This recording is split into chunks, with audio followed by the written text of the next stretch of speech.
What's going on, everyone? I'm back out in the woods today because I just got finished up filming a video for the vlogging channel coming right before this. By the time this video is up and viewable by everyone, that video should already be up and ready to go. So yeah, be sure to click the like and subscribe if you haven't already and you're brand new to the channel. So yeah, let's begin this video by talking about some of the worst mistakes that are made by people that are just starting out with fall gardening. Even some people that know what they're doing at this point might sometimes just casually drop this sort of mistakes. Here's a list of 5. If you want a part 2, be sure to comment that in the comments below. Alright, so the first mistake that I'm going to be going here is not knowing whether to grow an indoor or outdoor garden. Typically, you want to look at your growing zone before doing this. So, like me, I'm in 6A, the Northeast, and if you can't tell, I'm wearing my nice little sweater right now.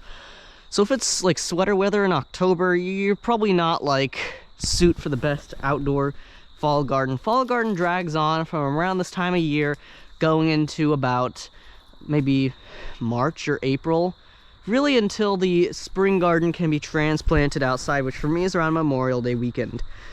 But we typically like to plant these plants in and around March or February sometimes. That's when the fall garden officially ends over here. So yeah, make sure you know what your times are, and as well, big thing, your growing zone. Because when I'm up here in the Northeast, we get plenty of snow, unless it's 2023. I could have grown a whole garden out in my garden because of how mild it was. It wasn't even that warm, it was just mild. Like every day was like 36 degrees, partly cloudy, or it rained. That's pretty much all it was. And this winter looks like, yeah, I might have some entertaining videos to make. So yeah, continue watching. Number 2, seasonal plants. Now, if you guys don't know what a seasonal plant is, it's a plant that can only be grown in a certain season. Typically, most plants can be grown in all seasons, but oh boy, there are a couple seasonal plants. I don't really know them off the top of my head, but there are definitely a couple out there. And trust me, you will notice when they're doing absolutely nothing or they're performing horribly, because you want to know what they're meant for? They were meant for a spring garden. Or you try to grow something vice versa. Try to grow something that's meant for a fall indoor or outdoor garden in a spring garden. Yeah, that's a big issue when it comes down to all that. So make sure you know what plants you're planting, which seasons it can be planted in, as well as the depth in the pots. Now we'll get to that in just a second. Mistake number 3 is the amount of soil, or just really anything else in general. If you're up here like me, you have to grow hydroponically in the winter. You have to grow with some knowledge on your mind of how to use pots and water from your sink instead of using nature. You just have to use the water from your sink and some pots. Sounds easy. Until you realize, yeah, there's a couple more extra steps added in.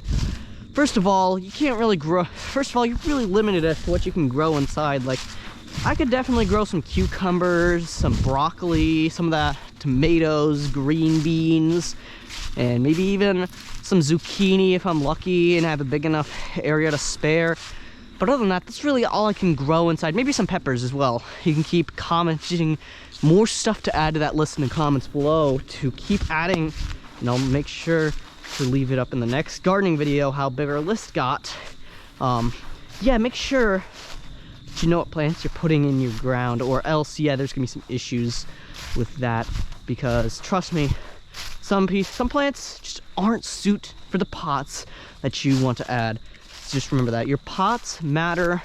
Transplanting is a big thing when it comes to fall indoor gardening. If you're going through a fall outdoor garden, even if you're in the deep south, still make sure you have a way or a mechanism to be able to bring them inside. This is why I recommend pot gardening outside. You know, a lot of people's grandmothers or mothers live at like a nice house and they have pots and they like to grow little plants outside in their porch. Especially during the winter, if you're in the deep south, that right there is what pot gardening is. You want to bring it inside when it's going to get cold out, because even if you're in the south, not everybody is spared from nature's fury. Now, number 4, this is a pretty fatal mistake for your garden, and that is too much fertilizer. This is something that can be made in either garden, but it's more commonly made, and I hear some deer trying to run from me right now, which has absolutely nothing to do with the video, but I just figured I'd point it out if you're hearing some walking sounds behind me. Yeah, that's basically what you do, you want to make sure you know what type of fertilizer you're putting in there, how much you're putting in, because oh my, some people put in way too much fertilizer, especially if this is their first attempt at a garden. First of all, you want to make sure you have some base knowledge. Start off with a spring garden, and then a winter without a garden, then another spring garden. Then you want to start looking into doing the fall garden if you're doing that, because oh boy, people make too many mistakes with fertilizer because it's not directly outside, it's on their windowsill. So it might be a little bit more of a higher priority to getting that fertilizer, and too much fertilizer will kill the plants. Too little fertilizer might leave it with not enough fruit to satisfy you, and the fruit that comes off the plant will not even be as satisfying as you wish it was. Windowsills, a beautiful place typically to put that tiny little flower pot that you brought in from outside. Can't really hold up, but then some people have those little things in the kitchen where, like, you have the house right here. I'm trying to explain. We have this right here. It sort of curves out a little bit with the window, and therefore there's a massive sill. Typically that's right above the sink or in another area. That's a popular area for gardening. Just please, please, please, for the love of God, don't like lean them against the window, because the windows are typically pretty chilly no matter how warm your house is. You want to keep your house at a pretty stable, I'd say probably around 60 to possibly 70 degrees, at a fairly decent environment.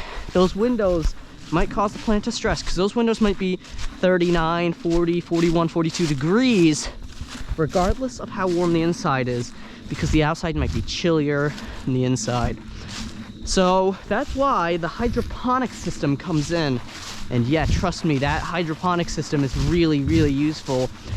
It's also noted that you can make your little DIY hydroponic system with some shelves that are specifically meant for this, some grow lights, which are basically like little, I don't really know what to call them. I really want to call them sunlights, or like lights, I don't know. Like, they shine down, they're like $300 sometimes. For the most part, you can probably find one for around $98, $99. And then place them over, and it'll heat, not really heat, it'll give it sunlight. Just remember to turn it off and on. Make sure you add that to a notification on your phone if you're going to do that. That's all I got for you today. Be sure to click the like and subscribe button. The video on the screen is patiently waiting for you. I'm not going to force it like I did last video. Last video's outro was like, I don't know. I don't really know what it was. Either way, I am going to be announcing a little bit more in-depth onto my vlogging channel with the brand new challenge. Anyways, I'm out. Subscribe.